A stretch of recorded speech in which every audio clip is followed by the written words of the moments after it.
बनाउनु छ देश आफ्नै पौरखले, न झुक्नेछौँ कसैका सामु, न फैलाउनेछौँ कसैका सामु हात। यो हो प्रवासी नेपालीहरूको राष्ट्रप्रेम कार्यक्रम मिसन बिल्ड नेपाल। नमस्ते दर्शकबिन, यहाँलाई स्वागत छ यो प्रवासीहरूको आवाजमा। म यहाँलाई साथ दिइरहेको छु राजेन्द्र भट्ट नेपाली यो काठमाडौँबाट। दर्शकबिन, यहाँलाई अवगत नै छ, गोर्खा च्यानलले नेपालमा गएको महाभूकम्पपछि सुरु गरेको यो कार्यक्रम मिसन बिल्ड नेपाल गैर आवासीय नेपालीहरूको एउटा भावना हो। उहाँहरू हेर्न चाहनुहुन्छ कि भूकम्पले के कस्तो अवस्था बनाइरहेको छ तत्कालीन अवस्थामा। यसैमा हामी केन्द्रित रहिरहेका छौँ भने आज पनि हामी यही विषयमा केन्द्रित हुनेछौँ। यहाँलाई थाहै छ 18औं भूकम्प दिवस नेपालमा पनि मनाउँदै आएको छ। पटक पटक मनाएका छौँ, अर्बौं रुपियाँ खर्च गरेका छौँ। तर महाभूकम्प जाँदा हामीले त्यो सोचे अनुसारको जोगाउन भने सकेनौँ। विशेष गरेर सरकारी संरचनाहरू नै बढी ध्वस्त भए र त्यही गरिब नेपालीहरूका घरहरू भत्किएर तिनै गरिब नेपालीहरू धेरैभन्दा धेरै च्यापिए, जसले आजको यो आधुनिक युगको घर बनाउन सक्ने अवस्था थिएन। यदि भूकम्प दिवस राज्यको लागि जरुरी थियो र नेपाल भूकम्पीय जोखिमको हिसाबले अति नै जोखिमपूर्ण छ भन्ने थाहा हुँदाहुँदै पनि ती साना साना ती भत्कन सक्ने घरहरूलाई किन सरकारले लोन दिएर पक्की घर बनाउन लगाएन, भूकम्प प्रुफ हुने गरी?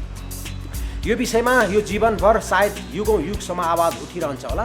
देशको राजनीतिक अवस्था जसरी अस्तव्यस्त छ, त्यसरी नै देशका जनताको जीवन पनि असुरक्षित र अस्तव्यस्त नै छ। तर पनि जे होस्, करिब 10 महिनापछि अब भूकम्पले दिएको क्षतिमा सरकारको ध्यान पुगेको छ भने आयोग पनि गठन भएको छ। यो विषयमा हामी कुराकानी गर्छौँ। तर यतिखेर यो पालो भएको छ रिपोर्टको कि राष्ट्रपति विद्यादेवी भण्डारीले र प्रधानमन्त्री केपी शर्मा ओलीले ललितपुरको बुङ्गमतीबाट यो अभियानको सुरुवात गर्नुभएको छ। अबको यो रिपोर्ट यहाँलाई। 18औं भूकम्प सुरक्षा दिवसको अवसर पारेर राष्ट्रपति विद्यादेवी भण्डारीले पुनर्निर्माण अभियान सुरु गरेकी छिन्। उहाँले शनिबार रानीपोखरीमा पुनर्निर्माणको शुभारम्भ गरेकी हुन्। वैशाख 12 को विनाशकारी भूकम्पले रानीपोखरीमा पनि क्षति पुगेको छ। रानीपोखरीमा आयोजित कार्यक्रममा उपराष्ट्रपति नन्दबहादुर पुन, प्रधानमन्त्री केपी शर्मा ओली, पूर्व प्रधानमन्त्रीहरू, मन्त्री लगायतको उपस्थिति थियो। पुनर्निर्माण महाअभियान उद्घाटन समारोहलाई सम्बोधन गर्दै प्रधानमन्त्री केपी शर्मा ओलीले भूकम्पले भत्किएका संरचनाको पुनर्निर्माणमा स्वयंसेवक परिचालनमा राजनीतिक दलहरूले प्रतिस्पर्धा गर्ने प्रस्ताव गर्नुभयो। 31वटा जिल्ला सरदर प्रभावित भएका छन्, त्यसमध्ये 14वटा बढी प्रभावित भएका छन्। कहाँनिर पहिलो प्राथमिकता दिनुपर्ने हो, त्यस प्राथमिकताका आधारमा हामी निर्माणका कामहरूलाई अगाडि बढाउँदै जान्छौँ। प्रधानमन्त्री ओलीले जनतालाई दुःख नदिकन भूकम्पको पुनर्निर्माणमा कसले कति स्वयंसेवक खटाउने भनेर दलहरू बीच प्रतिस्पर्धा गरेर दलका नेताहरूलाई स्वयंसेवक परिचालनको कार्ययोजना लिएर आउन आग्रह गर्नुभयो। पुनर्निर्माणको अभियानमा सरकारको मात्र नभएर सिङ्गो मुलुकको अभियानले यस अभियानमा सबैले सक्रिय सहभागिता जनाउनु पर्ने उहाँको भनाइ छ। अहिले 12 सेकेन्डदेखि 22 सेकेन्ड पहिले नै भूकम्पको सम्बन्धमा सूचना दिने विधि भित्र्याउने काम अहिले भइरहेको छ। प्रधानमन्त्री ओली पुनर्निर्माण अभियानमा कसैले भ्रष्टाचार गर्न खोजे वा गरे त्यो सही नहुने भन्दै विदेशी दाताहरूले दिएको सहयोगको उचित सदुपयोग हुने स्पष्ट पार्नुभयो। सरकार कानमा तेल हालेर बसेको छ भन्दै अफवाह फैलाएको भन्दै प्रधानमन्त्री ओलीले त्यसप्रति रोष प्रकट गरेका छन्। कार्यक्रममा प्रमुख विपक्षी दल नेपाली काङ्ग्रेसका सभापति एवं पूर्व प्रधानमन्त्री सुशील कोइरालाले पुनर्निर्माणको महाअभियानमा सरकारलाई काङ्ग्रेसको पूर्ण समर्थन र सहयोग रहने भन्दै सरकारले पुनर्निर्माणको काम ढिलो गरेकोमा चिन्ता प्रकट गर्नुभयो। भूकम्पपछि राहत वितरणमै भ्रष्टाचार भएको भन्दै उहाँले खर्बौं रुपियाँ लाग्ने पुनर्निर्माण अभियानमा भ्रष्टाचार हुन सक्ने बताउँदै सरकारले भ्रष्टाचार हुन दिँदैनौँ भनेर विश्वास दिलाउन सके मात्रै पुनर्निर्माण अभियान सफल हुने विश्वास व्यक्त गर्नुभयो। पोलिटिकल पार्टीहरूको बिचमा पनि अहिले यो राष्ट्रिय सवालहरूमा एक भएर जाने होइन। जो सरकारमा भयो त्यसले चाहिँ यो क्रेडिट दिन्छ भन्ने कुरा आएर पनि त्यसले पनि उयोहरू भयो। यसलाई आज यो यस्तो ठुलो विपदाको घडीमा हामीहरू सबले यो प्रण गरौँ कि जुनसुकै सरकार आए पनि सरकारका नेक कार्यहरूलाई पुरा समर्थन गरेर जाने त्यो चाहिँ सबैको सामूहिक जुटको मुलुक बन्नु भनेको। कार्यक्रममा एकीकृत नेकपा माओवादीका अध्यक्ष पुष्पकमल दाहालले जनताको सहभागिताबाट मात्रै पुनर्निर्माण सम्भव भएको बताउँदै जनतालाई सहभागी बनाएर जनतालाई स्वामित्व दिएर मात्रै यो अभियान सफल हुने दावी गर्नुभयो। सरकारको त्यस प्रकारको क्रियाकलापमा त्यो पहलमा हाम्रो दलको तर्फबाट समग्र पुनर्निर्माण अभियानमा सम्पूर्ण रूपले ऐक्यबद्धता प्रकट गर्न चाहन्छु र जस्तोसुकै सहयोग गर्न पनि हामी तयार रहने विश्वास पनि म व्यक्त गर्न चाहन्छु। त्यसै गरी पुनर्निर्माणको यो अभियान एक दुईजनाले गरेर सकिने, एक दुईटा दलले गरेर सकिने, सरकारले मात्रै गरेर सकिने कुरा होइन। यसको निम्ति सबैको साझा प्रयास जरुरी छ र मेरो विचारमा चाहिँ सबभन्दा ठुलो कुरा जनताको सहभागिता र स्वामित्व पुनर्निर्माणमा कायम गर्नु। सबै पीडित जनसमुदायलाई यो महसुस गराउनु कि हामी पनि यो पुनर्निर्माण अभियानका निर्णयकर्ता पनि हौँ, अभियन्ता पनि हौँ भन्ने विश्वास जनताको मनमा पैदा गराउने कुरा धेरै महत्त्वपूर्ण छ र उनीहरूको पनि स्वामित्व र सहभागिता सुनिश्चित गर्ने प्रक्रियाले मात्रै यो पुनर्निर्माणलाई हामी युद्ध स्तरमा अगाडि बढाएर साँच्चै नवनिर्माणमा बदल्न सकिन्छ। सरकार र सरकारवाला सबैलाई पुनर्निर्माणका क्रममा गुणस्तरमा कम्प्रोमाइज नगर्न उहाँको आग्रह थियो। स्तरमा कम्प्रोमाइज गरिने छैन भन्ने एउटा विश्वास राष्ट्रलाई दिइयोस्, किनभने त्यहाँ कम्प्रोमाइज भयो भने त्यो धेरै गम्भीर विषय हुनेछ। म यो अनुरोध पनि सरकार र प्राधिकरणसँग अहिले नै यो ऐतिहासिक दिनमा गर्न चाहन्छु। उप प्रधानमन्त्री एवं भौतिक पूर्वाधार तथा यातायात मन्त्री विजय कुमार कक्षेतारले पुनर्निर्माणको अभियानमा संविधान बनाउन एकजुट भए जस्तै ठुला दल शीर्ष नेताको एकताको खाँचो भएको औल्याउनुभयो।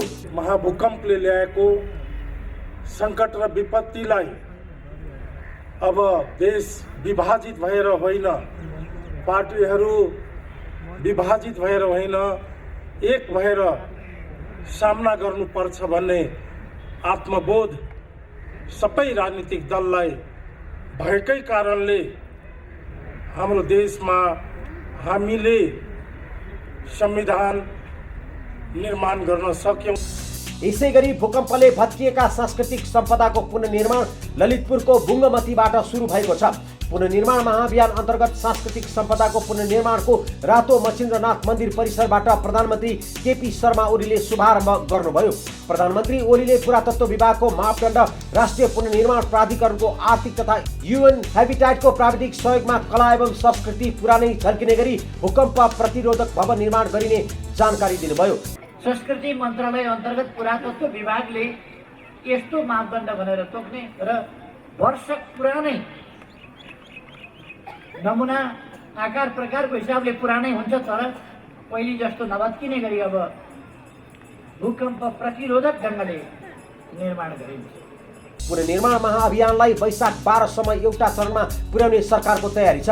भूकम्प पछिको पुनर्निर्माणमा भ्रष्टाचार हुन नदिई तीव्रतामा काम अघि बढाउन अनुगमनलाई प्रभावकारी बनाइने प्रधानमन्त्री ओलीको भनाइ थियो। त्यस्तै पुनर्निर्माण अभियानका प्रमुख कार्यकारी अधिकृत सुशील गेवालीले स्थानीय जनताको सहभागिता बिना पुनर्निर्माणको काम सफल नहुने भएकाले जनसहभागितालाई प्राधिकरणले विशेष प्राथमिकता दिएर काम गर्ने बताउनुभयो। पुनर्निर्माणको कार्य सम्पन्न स्थानीय जनता, भूकम्प प्रभावित जनताको अपनत्व, स्वामित्व, नेतृत्व र सहभागितामा सम्पन्न हुनेछ। आज बुङ्गमतीको बस्तीको पुनर्निर्माणको कार्यक्रम अगाडि बढिराख्दाखेरि यहाँ उपस्थित हुनुभएका सम्पूर्ण जनसमुदायहरूको यो जुन खालको लालसा छ, एउटा चाहना छ पुनर्निर्माण गर्ने, आफ्नो गाउँ र बस्ती चाहिँ निर्माण गर्ने जुन चाहना छ, यसले देखाएको छ वास्तवमा पुनर्निर्माण चाहिँ यो मुलुकको पुनर्निर्माण स्थानीय जनता, भूकम्प प्रभावित जनताको सहभागिता, स्वामित्व र अपनत्वमा हुन्छ। यसको निम्ति म यहाँ उपस्थित हुनुभएका सम्पूर्ण जनसमुदायलाई हार्दिक रूपमा आभार व्यक्त गर्न चाहन्छु। गृहमन्त्री शक्तिबहादुर बस्नेतले भूकम्पबाट विच्छेद भएका भवनसँगै संरचनाको पनि पुनर्निर्माण गर्नुपर्नेमा जोड दिनुभयो। पुनर्निर्माणको कुरा गरिरहँदा हामीले नेपाली समाजलाई को नयाँ निर्माणको सपनासँग जोडेर हेर्ने गरिरहेका छौँ। यो पुनर्निर्माण अन्ततः नेपाली समाजको नवनिर्माण, नयाँ निर्माण र समृद्ध नेपाल निर्माणको अभियानसँग यो एकाकार हुँदै अगाडि बढ्नेछ भन्ने विश्वास हामीले लिएका छौँ।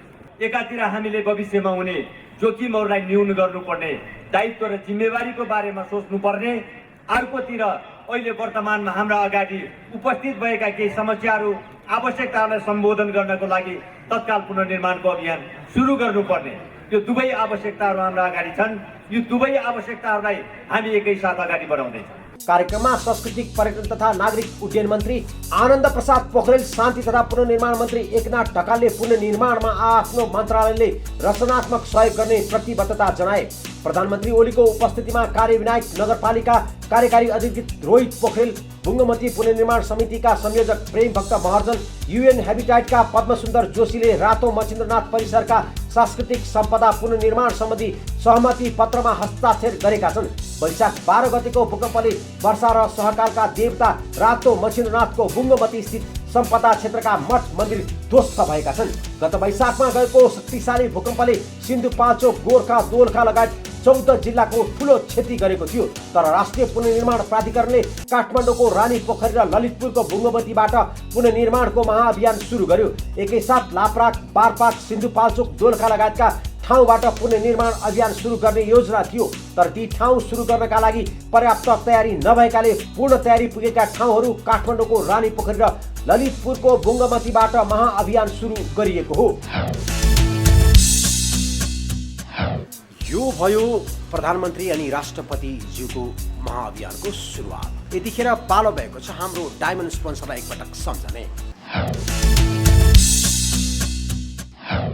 गर्नु छ अझै धेरै हामीले। Ashok Shrestha, ex president NRN UK। Gorkha भूपुहरूको आवाज, समान अधिकार समान पेन्सन। संयुक्त गोर्खा सत्याग्रह सङ्घर्ष समिति UK, लड्नेछौँ हामी निरन्तर।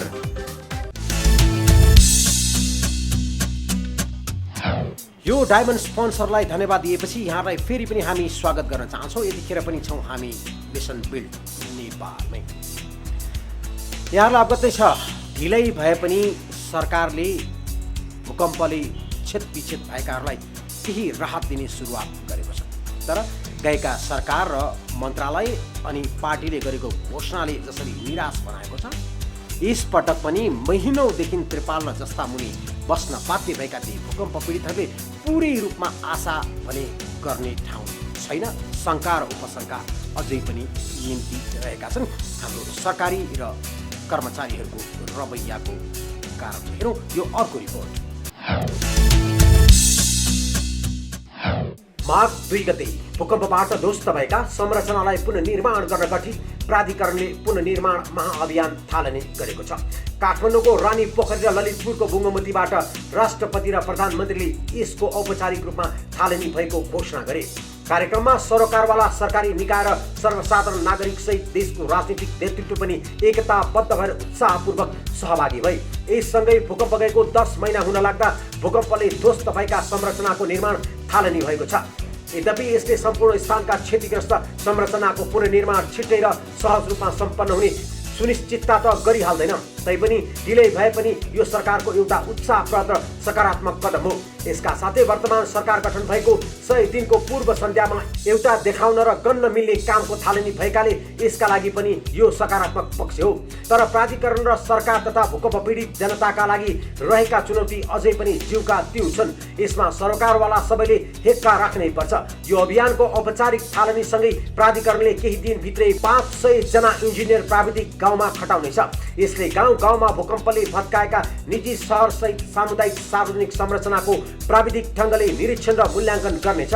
अवलोकन पछिको विस्तृत प्रतिवेदनले क्षतिको वास्तविक अवस्था, त्यसको पुनर्निर्माणमा लाग्ने लागत, त्यसमा निजी क्षेत्र वा परिवारको योगदानको सम्भावना र सरकारी वा निजी क्षेत्रले विभिन्न रूपमा त्यसमा गर्नुपर्ने आर्थिक प्राविधिकको हिस्साबारे एउटा मापदण्ड बनाउन सहयोग पुग्नेछ। प्राधिकरणले थालेको कदमले निश्चय नै भूकम्प पीडित बस्तीमा केही आशा जगाएको छ। सरकार भएको महसुस गराएको छैन। त्रिपालमै वर्षा काटेर जाडो टहरमै बिताइसकेकालाई सरकारको यो अभियानले अवश्य पनि केही आशावादी बनाएको त होला। तर प्राधिकरण अहिले जुन उत्साहका साथ अगाडि बढेको छ, यो देख्दा पुनर्निर्माण अभियान सुरु हुनेमा शङ्का गर्न जरुरी छैन, तर पनि निश्चित पनि छैन। तर विगतको सरकारी कार्यशैली हेर्ने हो भने पुनर्निर्माण पनि भाषणमै सीमित हुने हो कि भन्ने शङ्का गर्न बाध्य छन् सर्वसाधारण नेपालीहरू। प्राधिकरणलाई पनि यसअघि गरिएका अनुमानलाई परिमार्जित गर्न वास्तविक क्षति र पुनर्निर्माणका लागि चाहिने न्यूनतम बजेटसहित योजनाबद्ध ढङ्गले कार्यक्रम बनाउन, लागू गर्न र पुनर्निर्माणका उद्देश्य हासिल गर्न सहज हुने छैन। यो निर्माणलाई अहिलेसम्म केवल संरचनाको पुनर्निर्माणका रूपमा बुझ्ने मानसिकता व्याप्त छ। त्यस्तो मानसिकता सरकारको नीति निर्माण गर्ने तहमा रहेका अधिकारीहरूको पनि देखिन्छ। कमसेकम पुनर्निर्माणलाई नेपालको शिथिल अर्थतन्त्रलाई गतिशील बनाउने अवसरका रूपमा प्रयोग गर्ने सम्भावनातर्फ अझै पनि पर्याप्त ध्यान गएको देखिन। पुनर्निर्माणमा लाग्ने 600 अर्बभन्दा बढीको खर्चको कति हिस्सा नेपालमा निर्माण सामग्री उद्योग बनाउन प्रयोग हुनेछ? भूकम्प प्रभावित क्षेत्रमा रोजगारमूलक उद्योगको स्थापना कति हुनेछ, जसले पीडित क्षेत्रका बासिन्दालाई रोजगारी सहित पुनर्वास गराउन सहयोग पुग्नेछ? कति नयाँ वासस्थान वा बस्ती बन्नेछन्? यी प्रश्नको उत्तर पनि पुनर्निर्माणका क्रममा खोजिएन भने हाम्रा भत्किएका संरचना त बन्नन्, तर पनि नयाँ नेपाल बन्न सक्दैनन्। त्यसकारण सरकार र प्राधिकरणले विशेष ध्यान दिनै पर्छ।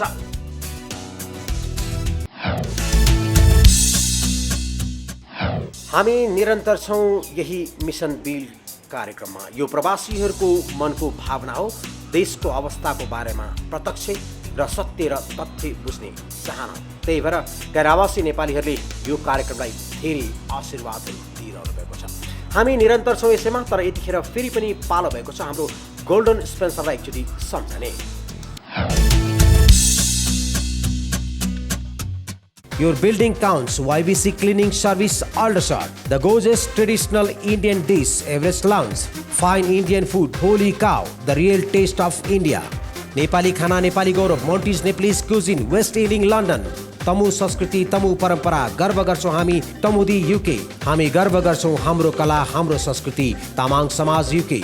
Home to authentic Nepalese and Indian cuisine, the Momo House, Alpatan. बहादुरहरूको बहादुरी, गोर्खा सेक्युरिटी सर्भिसेस. हामीलाई माया छ हाम्रो गाउँको, तेह्रथुम समाज UK. Powering your needs, G energy, आफ्नै भाषामा सेवा लियो. पहिलो पटक बेलायतमा नेपालीबाट सञ्चालित ग्यास र बिजुलीको लागि कम्प्लिट लिगल सोल्युसन, स्याम सोलिसिटर. यो स्पोन्सरलाई धन्यवाद दिइसकेपछि फेरि पनि हामी यहाँलाई स्वागत गर्न चाहन्छौँ। हामी निरन्तर छौँ कार्यक्रम मिसन बिल नेपाल। यहाँलाई अवगत नै छ, भूकम्प गएको 10 महिना भइसक्यो। बर्खा जाडो सबै भोगिरहेका छन् भूकम्प पीडितहरू त्रिपाल र जस्ता मुनि। बल्ल बल्ल भूकम्पले छेदविच्छेद पारेको संरचनाको पुनर्निर्माणको लागि गठन भएको प्राधिकरणले पनि काम सुरु गर्न सकेको छैन।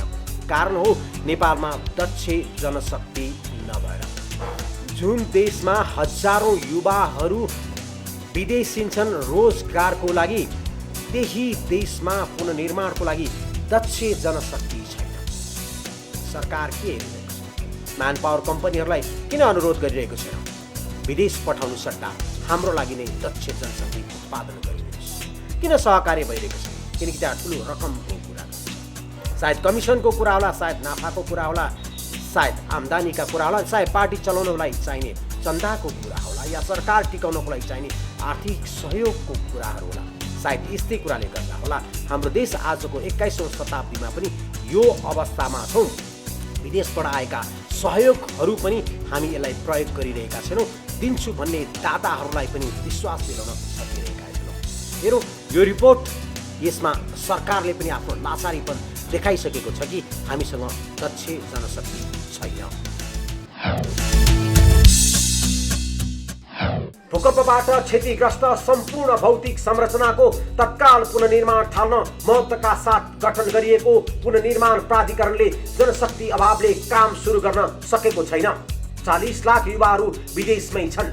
प्राधिकरणमा प्रमुख कार्यकारी अधिकृतमा सुशील गेवालीलाई नियुक्त गरेको 1 महिना भइसक्दा पनि सरकारले कर्मचारी उपलब्ध नगराउँदा प्राधिकरणले काम सुरु गर्न नसकेको हो। आवश्यक जनशक्ति अभावका कारण प्राधिकरणले भूकम्पमा क्षतिग्रस्त भएका सरकारी भवन, पुरातात्विक सम्पदा, 8 लाखभन्दा बढी निजी घरको पुनर्निर्माणको तयारी नै गर्न सकेको छैन। मन्त्री परिषदले प्राधिकरणका लागि 208 जनाको दरबन्दी स्वीकृति गरेको छ, जसमा सचिव 1 जना, सहसचिव 13 जना, उपसचिव 25 जना, शाखा अधिकृत 126 जना, चालक र कार्यालय सहयोगी गरी श्रेणीविहीन 44 जनाको दरबन्दी छ।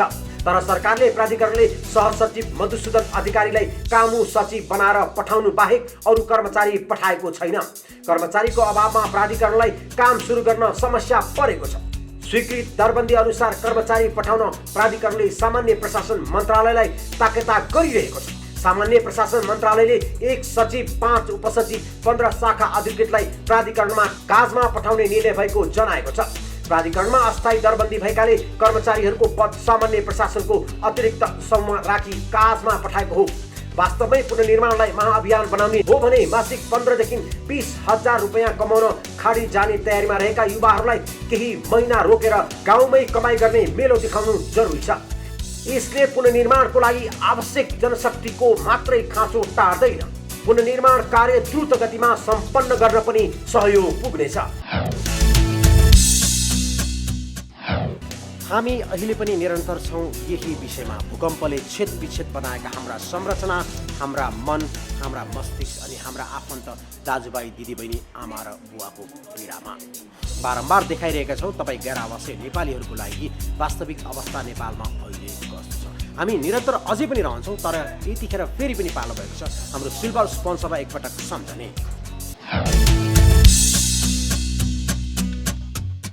नेपाली गर्व Gorkha palace Nepali restaurant, simple secure money transfer, Everest money transfer UK, हाम्रो भाषा हाम्रो संस्कृति तमु समाज UK, साउना क्याफे एन्ड रेस्टुरेन्ट फोक्सटन, गर्छौँ हामी सबैको सेवा, सेवा नै हाम्रो लक्ष्य।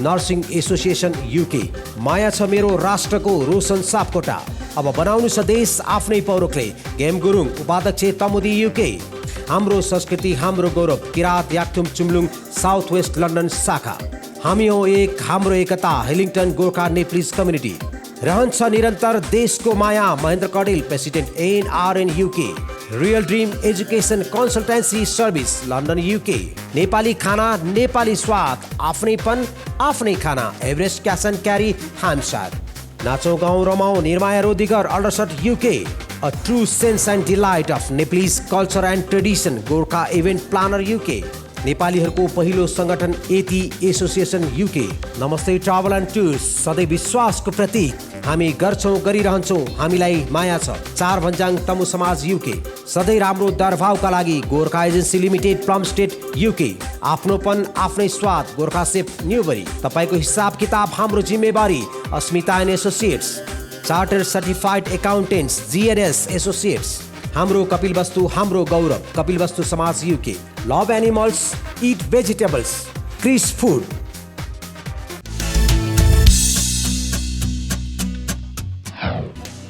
यो सिल्भर स्पोन्सरलाई धन्यवाद दिइसकेपछि फेरि पनि हामी यहाँलाई स्वागत गर्छौँ। यतिखेर पनि हामी केन्द्रित छौँ यही भूकम्पले दिएका चोटहरू। यहाँलाई अवगत नै होला, नेपाल सरकारले भूकम्प जाने बित्तिकै त नभनौँ केही समयपछि हरेक परिवारलाई 15,000 रुपियाँको दरले सहयोग गर्ने बतायो। कति पुगे कति पुगेनन् त्यो त हामीले यहाँलाई देखाइ नै रहेका छौँ। त्यसपछि जाडो मौसमलाई छल्नको लागि न्यानो कपडाको शीर्षकमा 10,000 रुपियाँ बाँड्ने पनि कुरा भयो। त्यो पनि कतिलाई पुगे कतिलाई पुगेनन् त्यो पनि एउटा महत्त्वपूर्ण विषय छ।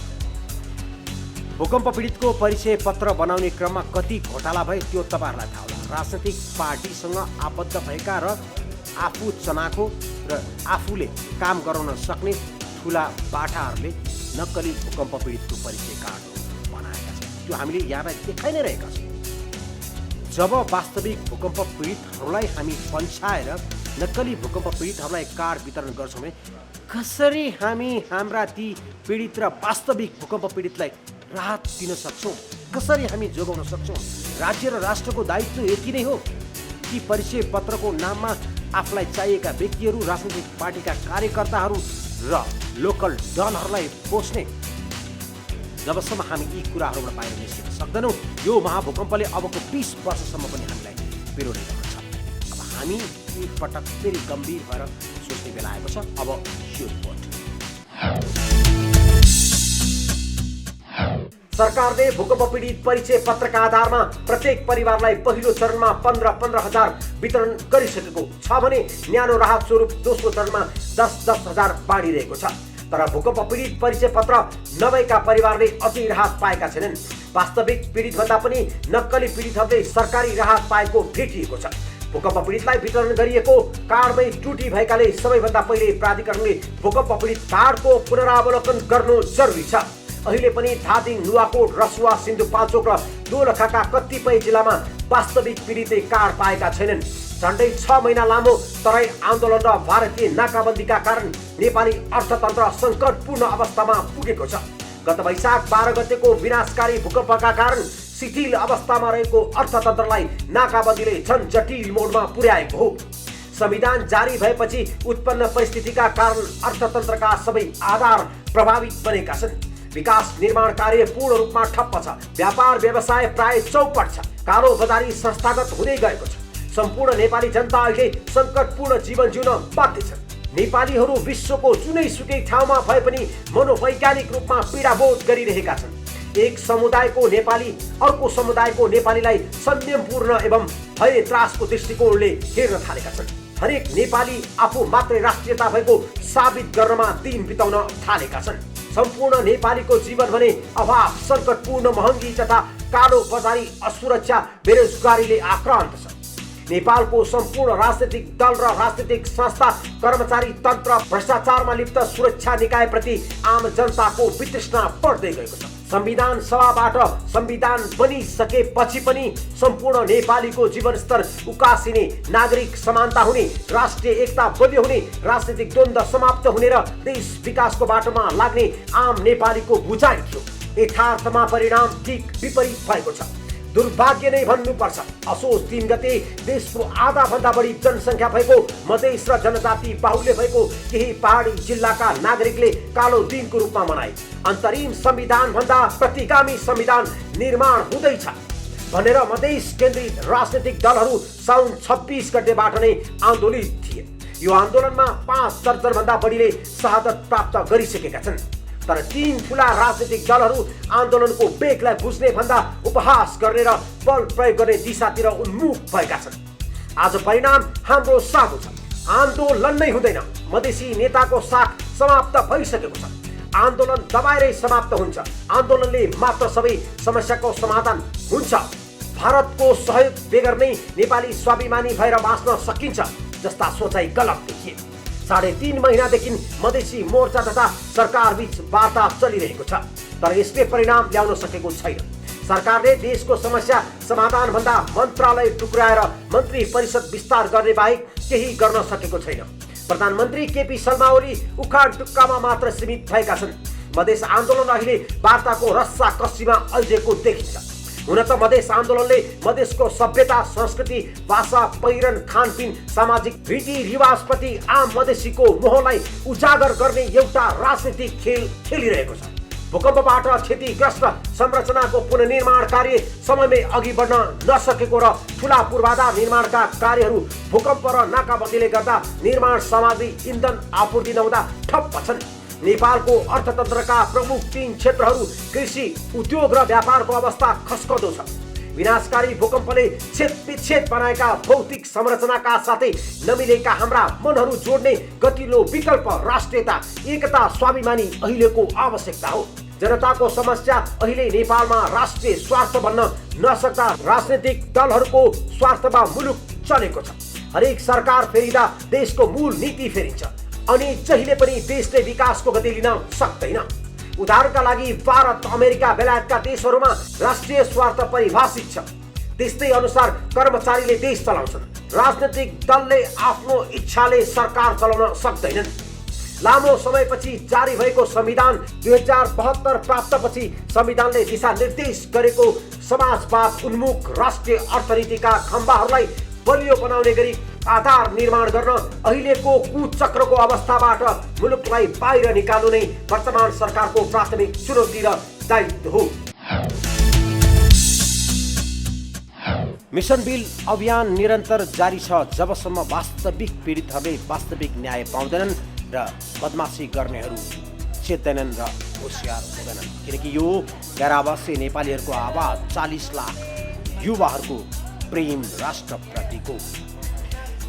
हामी जति नै ठुला कुरा गरे पनि, व्यक्तिगत रूपमा जति नै सफल भए पनि देशमा जबसम्म नीति निर्माण गर्ने ठाउँमा इमान्दार हुँदैनन्, जबसम्म राजनीति गर्नेहरू इमान्दार हुँदैनन्, देशका जनताले जति नै जे गरे पनि केही फरक पर्दैन। देश जहाँको तहीँ अझ बढी ध्वस्त हुन्छ।